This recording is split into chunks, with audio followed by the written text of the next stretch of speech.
ओम गुरु ब्रह्मा गुरु विष्णु गुरुदेव महेश्वरा गुरु साक्षात् परब्रह्मा तस्मै श्री गुरुवे नमः।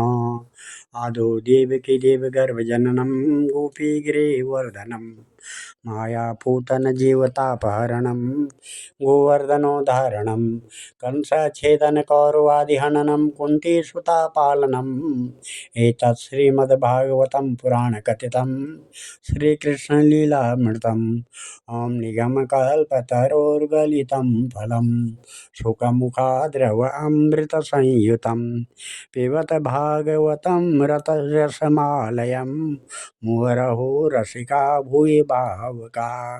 भगवान श्री कृष्णचंद्र नारायण जी के चरण कमलों में नतमस्तक होकर के गुरु श्री वेद व्यास जी, गुरु श्री माधवाश्रम जी, गुरु श्री नारद जी, गुरु श्री सुखदेव जी, गुरु श्री आदि गुरु शंकराचार्य जी, गुरु श्री सुत जी के चरण कमलों में नतमस्तक होकर के मैं ये श्रीमद् भागवत महापुराण के 11वें स्कंद का 18वां अध्याय शुरू करने जा रहा हूँ, जिसमें आज का प्रसंग है वानप्रस्थ और सन्यासी के धर्म।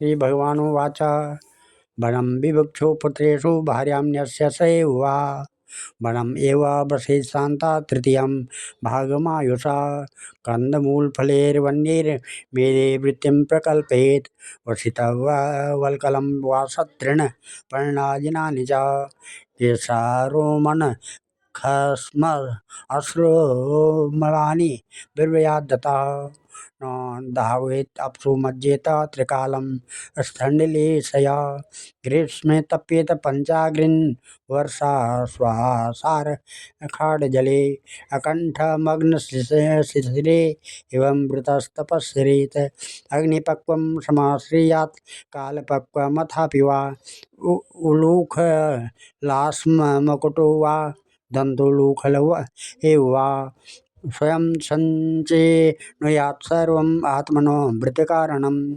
देशकालाबलाभिक्यो नादधिता निदाहृतं वर्णेशारुपुरोडाशैर्निर्विपेत काल च उद्युतान् न तो श्रोतेन पशूनां मां जेता वनाश्रमी अग्निहोत्रं च दर्शन च पूर्णमासांच पूर्ववत् चातुर्मास्यानि च मुनेराम्नं तानि च न गमेः एवं चेर्णेन तपसा मुनिधर्म दिशन् तथा मां तपो मयामाराध्य ऋषिलोका दुपेत मां यस्त्वेतत्कृत्सचेर्णो तपोनि श्रेयसं महत् कामयाल्पीयसे युज्यात् बालिश कोपरस्तथा यदासो नियमे कल्पो जरया जात बेपथो आत्मन्याग्नेन समारोप्य मच्चित्तो अग्नि समाविशत। श्री भगवान श्री कृष्ण कहते हैं, प्रिय उद्धव, यदि गृहस्थ मनुष्य वानप्रस्थ आश्रम में जाना चाहे तो अपनी पत्नी को पुत्रों के हाथ सौंप दे अथवा अपने साथ ही ले ले और फिर शांत चित्त से अपनी आयु का तीसरा भाग वन में ही रहकर व्यतीत करे। उसे वन के पवित्र कंदमूल और फलों से ही शरीर निर्वाह करना चाहिए। वस्त्र की जगह वृक्षों की छाल पहने अथवा घास पात और मृगछाला से ही काम निकाल ले। केश, रोएं, नख और मूछ दाढ़ी रूप शरीर के मल को हटावे नहीं। दातुन न करे, जल में घुसकर त्रिकाल स्नान करे और धरती पर ही पड़े रहे।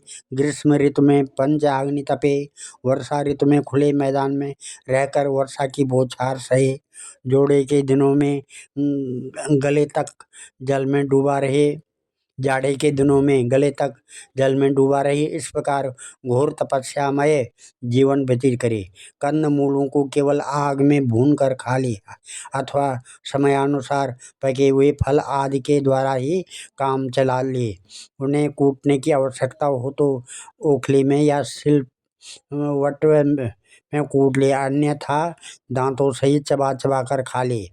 वानप्रस्थ आश्रमी को चाहिए कि कौन सा पदार्थ कहाँ से लाना चाहिए, किस समय लाना चाहिए, कौन कौन पदार्थ अपने अनुकूल हैं। इन बातों का जानकर अपने जीवन निर्वाह के लिए स्वयं ही सब प्रकार के कंदमूल फल आदि ले आवे, देश काल आदि से अनभिज्ञ लोगों से लाए हुए अथवा दूसरे समय के संचित पदार्थों को अपने काम में न ले, निवार आदि जंगली अन्न से ही चरु पुरोडास आदि तैयार करे और उन्हीं से समयोचित आग्रहण आदि वैदिक कर्म करे। वानप्रस्थ को हो जाने पर वेद विहित पशुओं द्वारा मेरा यजन न करे। वेद वेताओं ने वानप्रस्थी के लिए अग्निहोत्र, दर्श, पौर्णमास और चातुर्मास आदि का वैसा ही विधान किया है जैसा गृहस्थों के लिए है। इस प्रकार घोर तपस्या करते करते मांस सूख जाने के कारण वानप्रस्थी की एक एक नस दिखने लगती है। वह इस तपस्या के द्वारा मेरी आराधना करके पहले तो ऋषियों के लोक में जाता है और वहाँ से फिर मेरे पास आ जाता है, क्योंकि तप मेरा ये स्वरूप है। प्रिय उद्धव, जो पुरुष बड़े कष्ट से किए हुए और मोक्ष देने वाले इस महान तपस्या को स्वर्ग, ब्रह्मलोक आदि छोटे मोटे फलों की प्राप्ति के लिए करता है, उससे बढ़कर मूर्ख और कौन होगा। इसलिए तपस्या का अनुष्ठान निष्काम भाव से ही करना चाहिए। प्यारे उद्धव, वानप्रस्थी जब अपने आश्रमोचित नियमों का पालन करने में असमर्थ हो जाए, बुढ़ापे के कारण उसका शरीर कांपने लगे, तब यज्ञ अग्नि को भावना के द्वारा अपने अंतःकरण में आरोपित कर ले और अपना मन मुझ में लगाकर अग्नि में प्रवेश कर जाए। यह विधान केवल उनके लिए है जो विरक्त नहीं हैं,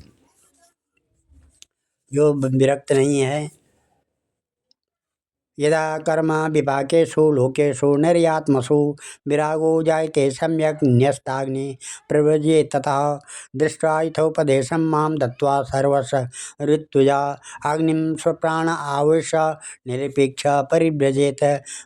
विप्रस्य वैषण्यसतो देवा दारादिरूपिणः विघ्नान् को वर्तं यस्मान् आक्रम्य दशम्यात् परं बिभ्राचेन मुनिर्वास कोऽपि नाच्छादन परं त्यक्तं च दण्डमात्राभ्याम् अन्यत् किञ्चिद् न पदि दृष्टिपूतं न श्वेतपादं वस्त्रपूतं पिबज्जलं सत्यपूतं वदेद्वाचं मणपूतं समाचरेत्। मौनानि हानिलायामा दण्डा वागदेह चेतसां न एते यस्य सत्संगं वेणुभिर्न भवेद्यति। भिक्षां चतुर्षु वर्णेषु विग्रहार्वर्जनं चरेत। सप्तागारान् संक्लिप्ता तुष्ये लब्धेन तावता बहिर्जलाशयं गत्वा तत्रोपस्पर्श्य वाग्यता विभज्य पावितं शेषं भुञ्जीता शेषमाहृतम्।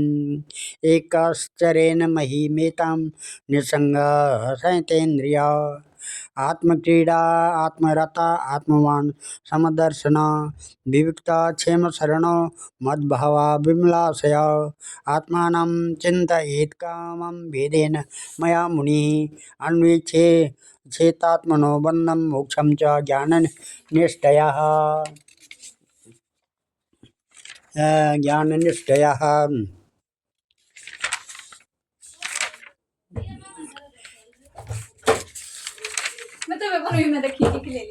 बन्धम इंद्रिय विक्षेप मोक्षम यशाम च संयम तस्मा नियम खड़वर्गम मद्भावेन येन मुनिम विरक्त क्षुल्ल कामेभ्य लब्धा आत्मने सुखम मयाता।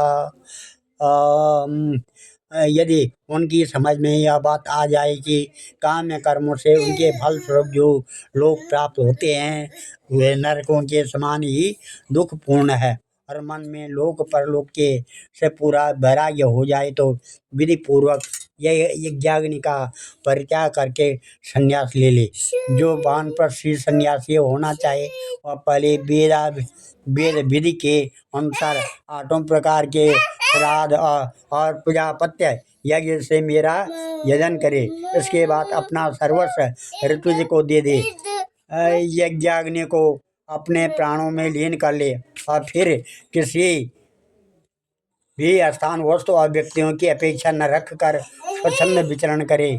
उद्धव जी, जब ब्राह्मण संन्यास लेने लगता है तब देवता लोग स्त्री पुत्र आदि सगे संबंधियों का रूप धारण करके उसके संन्यास ग्रहण में विघ्न डालते हैं। वे सोचते हैं कि अरे, या तो हम लोगों की अवहेलना कर हम लोगों को लांग कर परमात्मा को प्राप्त होने जा रहा है। यदि सन्यासी वस्त्र धारण करे तो केवल लंगोटी लगा ले और अधिक से अधिक उसके ऊपर एक ऐसा छोटा सा टुकड़ा लपेट ले कि जिसमें लंगोटी ढक जाए, तथा आश्रमोचित दंड और कमंडलों के अतिरिक्त और कोई भी वस्तु अपने पास न रखे। यह नियम आपत्तिकाल को छोड़कर सदा के लिए है। नेत्रों से धरती देखकर पैर रखे, कपड़े से छानकर जल पिए, मुंह से प्रत्येक बात सत्य से पवित्र हुई ही निकाले और शरीर से जितने भी काम करे बुद्धिपूर्वक सोच विचार कर ही करे। वाणी के लिए मौन, शरीर के लिए निश्चेष्ट स्थिति और मन के लिए प्राणायाम दंड है। जिसके पास ये तीनों दंड नहीं है वह केवल शरीर पर बांस के दंड धारण करने से दंडी स्वामी नहीं हो जाता है। सन्यासी को चाहिए कि जाति, अच्युत और गोघाती आदि पतितों को छोड़कर चारों वर्णों की भिक्षा ले। केवल अनिश्चित 7 घरों से जितना मिल जाए उतने से ही संतोष कर ले। इस प्रकार भिक्षा लेकर बस्ती के बाहर जलाशय पर जाए, वहाँ हाथ पैर धोकर जल के द्वारा भिक्षा पवित्र कर ले। फिर शास्त्रोक्त पद्धति से जिन्हें भिक्षा का भाग देना चाहे उन्हें देकर जो कुछ बचे उसे मौन होकर खा ले। दूसरे समय के लिए बचा कर न रखे और न अधिक मांग कर ही लाए। सन्यासी को पृथ्वी पर अकेले ही विचरना चाहिए, उसकी कहीं भी आसक्ति न हो, सब इंद्रियां अपने बस में हों, वह अपने आप में ही मस्त रहे, आत्म प्रेम में ही तन्मय रहे, प्रतिकूल से प्रतिकूल परिस्थितियों में भी धैर्य रखे और सर्वत्र समान रूप से स्थित परमात्मा का अनुभव करता रहे। सन्यासी को निर्जन और निर्भय एकांत स्थान में रहना चाहिए। उसका हृदय निरंतर मेरी भावना से विशुद्ध बना रहे। वह अपने आप को मुझसे अभिन्न और अद्वितीय अखंड के रूप में चिंतन करे। वह अपनी ज्ञान निष्ठा से चित्त के बंधन और मोक्ष पर विचार करे तथा निश्चय करे कि इंद्रियों का विषयों के लिए विक्षिप्त होना, चंचल होना बंधन है और उनको संयम में रखना ये मोक्ष है। इसलिए सन्यासी को चाहिए कि मन एवं पांचों ज्ञानेंद्रियों को जीत ले, भोगों की क्षुद्रता समझकर उनकी ओर से सर्वथा मुंह मोड़ ले और अपने आप में ही परम आनंद का अनुभव करे। इस प्रकार वह मेरी भावना से भरकर पृथ्वी में विचरता रहे। यस्मान्नियम्य खड्वर्गं मद्भावेन चरेन् मुनि विरक्त क्षुद्रकामेभ्यो लब्धा आत्मने सुखं भवेत्। पुरग्रामव्रजान् सार्थान् भिक्षार्थं प्रविशन् सरेत पूर्णदेशा सरिच्छेल वनाश्रमवतीं महिं वानप्रस्थाश्रमापदेश वीक्षणं भक्ष्यमाचरेत संसिद्ध्यात्या आश्वासंभोह शुद्ध सत्वम शिलांदया। इस प्रकार से केवल भिक्षा के लिए ही नगर, गांव, अहीरों की बस्ती या यात्रियों की टोली में ही जाए। पवित्र देश, नदी, पर्वत, वन और आश्रमों से पूर्ण पृथ्वी में बिना कहीं ममता जोड़े घूमता फिरता रहे। भिक्षा भी अधिकतर वानप्रस्थियों के आश्रम से ही ग्रहण करे, क्योंकि कटे हुए खेतों के दाने से बनी हुई भिक्षा शीघ्र ही चित्त को शुद्ध कर देती है। उससे बचा कुचा मोह दूर होकर सिद्धि प्राप्त हो जाती है। नैतद्वस्तुतया पश्येत् दृश्यमानं विनश्यति आसक्तिचित्तो विरमेदीयात् उत्तरचिकीर्षितान् यदेतदात्मनि जगन्मनो वाक्यप्राणसंहतं सर्वं मायते तर्केण स्वस्तस्त्यक्त्वा न तत् स्मरेत् ज्ञाननिष्ठो विरक्तो वा मदभक्तो ज्ञानपेक्षक सलिग्नानाश्रयामासत्यक्त्वा चरेद्विधि गोचर बुद्धो बालकवत् क्रीडेत् कुशलो जडवच्चरेत् वदेद उन्मत्त वद विद्वान् गोचर्यां नैगमश्चरेत् वेदवादरतो न स्यान् पाखण्डी न हेतुक शुष्कवादाभिवादेन कश्चित् पक्षं समाश्रयेत नो द्विज जनाधीरो जनं च द्विजयेन तु आतिवादातितिक्षेत नवमन्येत कञ्चनः देयम् उद्दिश्य पशुवत् वैरं कुर्यान् केनचित् एक एव पुरोह्यात्मा भूतेष्वात्मन्यवस्थिता एतेन्दुरुदपात्रेषु भूतानेकात्मकानि च अलब्धा च विषेदेत काले काले सनं क्वचित् लब्ध्वा न हर्षेत् धृत्यमाणो वयं देवतन्त्रितम् आहारार्थं समेहेत युक्तं तत् प्राणधारणं तत्त्वं विमर्शेत्येन तद् विज्ञाय विमुच्यते यदि क्षयोपपन्नानां नमदाश्रेष्ठ उतापरं तथा वासस्तथा संयम प्राप्तं भजेन मुनिम। इस प्रकार से विचारवान सन्यासी दृश्यमान जगत को सत्य वस्तु कभी न समझे, क्योंकि यह तो प्रत्यक्ष ही नाशवान है। इस जगत में कहीं भी अपने चित्त को लगाए नहीं। इस लोक और परलोक में जो कुछ करने पाने की इच्छा हो उसे विरक्त हो जाए। सन्यासी विचार करे कि आत्मा में जो मन वाणी और प्राणों का संघात रूप यह जगत है और सारा का सारा माया ही है। इस विचार के द्वारा इसका बाध्य करके अपने स्वरूप में स्थित हो जाए और फिर कभी उसका स्मरण भी न करे। ज्ञान निश्चय विरक्त मुमुक्ष और मोक्ष की भी अपेक्षा रखने वाला मेरा भक्त आश्रमों की मर्यादा में बद्ध नहीं है। वह चाहे तो आश्रमों में और उनके चिन्हों को छाड़ कर वेद शास्त्रों के विधि विधान निषेधों से परे होकर स्वच्छंद विचरे।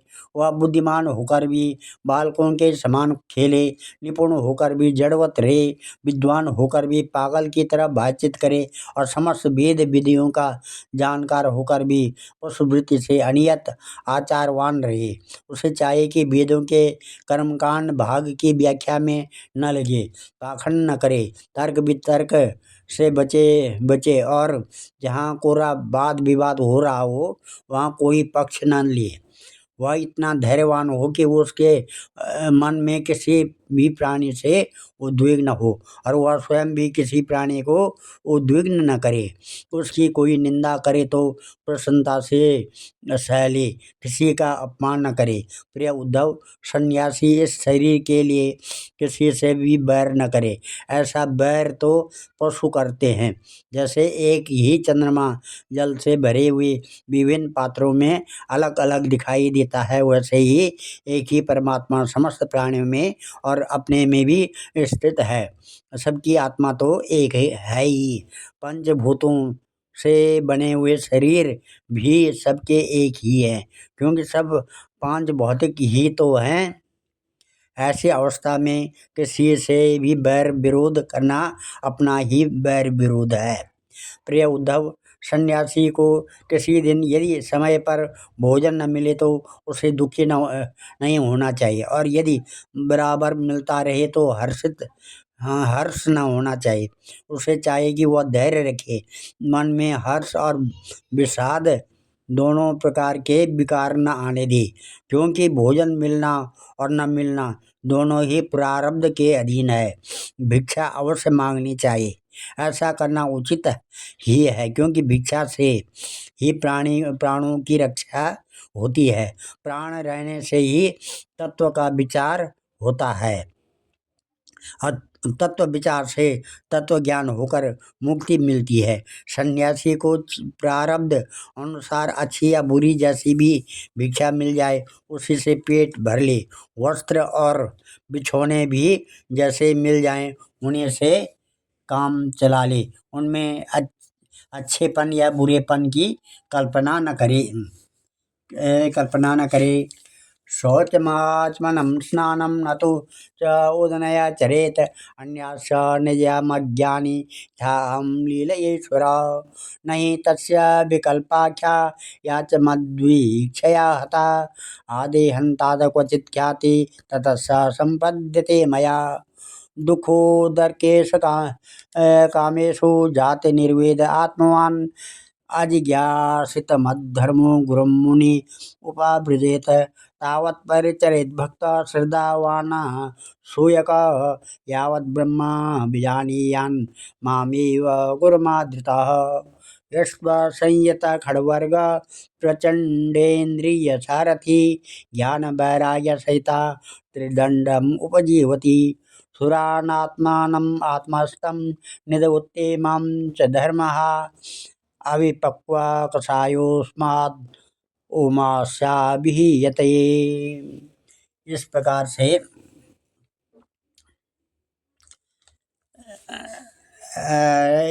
से जैसे मैं परमेश्वर होने पर भी अपनी लीला से ही शौच आदि शास्त्रोक्त नियमों का पालन करता हूँ, वैसे ही ज्ञान निष्ठ पुरुष भी शौच आचमन स्नान और दूसरे नियमों का लीला से ही आचरण करे।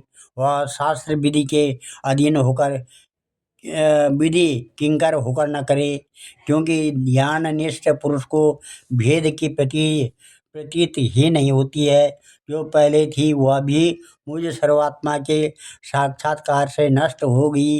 यदि कभी कभी मरण पर्यंत बाधित भेद की प्रतीत भी होती है, तब भी देहपात हो जाने पर वह मुझसे एक हो जाता है। उद्धव जी, यह तो हुई ज्ञानवान की बात, अब केवल वैराग्य की बात सुनो। जितेंद्रिय पुरुष जब यह निश्चय हो जाए कि संसार के विषयों के भोग का फल दुख ही दुख है, तब वह विरक्त हो जाए, और यदि वह मेरी प्राप्ति के साधनों को न जानता हो तो भगवत चिंतन में तन्मय रहने वाले ब्रह्मनिष्ठ सदगुरु के शरण ग्रहण करे। वह गुरु की दृढ़ भक्ति करे, श्रद्धा रखे और उनमें दोष कभी ना निकाले।